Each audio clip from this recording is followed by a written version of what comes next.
Веќе трета недела трае бојкотот на наставата на дел од учениците во Македонска Каменица, чии родители инсистираат наместо онлайн наставата да се одвива со физичко присуство. Иако до крајот на вчерашниот ден требаше да се донесе одлука за тоа дали бојкотот ќе се прекине или не, таква одлука се уште не е донесена. Како причини за бојкотот на наставата во неколкуте протести пред училиштето, родителите ги наведува проблемите со кои се соочуваат секојдневно. Не можеме да се вклучиме, немаме услови, повеќето живееме тука во станови, треба 2 соби за 2 деца да имаме, а немаме ги тие услови сите, така да не можеме да функционираме онлайн. Просторите се мали, треба грејење во сите соби да имаме, а ние имаме само на едно место грејење.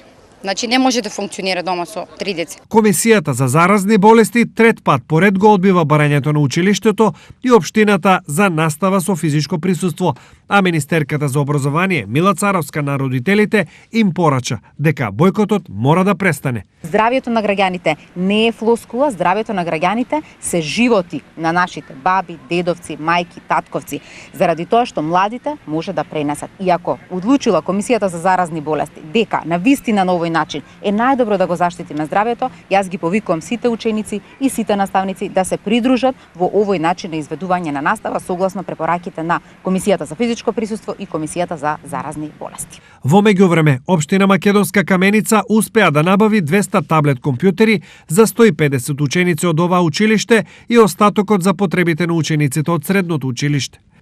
Од понеделник очекуваме да почне поделбата на првата пратка на таблет компјутери која ќе биде наменета за учениците од Основното општинско училиште Кирил и Методи, каде се интервенираше и на засилување на интернет мрежата. Соопштија од општината. Од училиштето забележуваат дека секојдневно се зголемува приклучувањето на нови ученици во онлайн наставата, меѓутоа дел од нив се уште бојкотираат.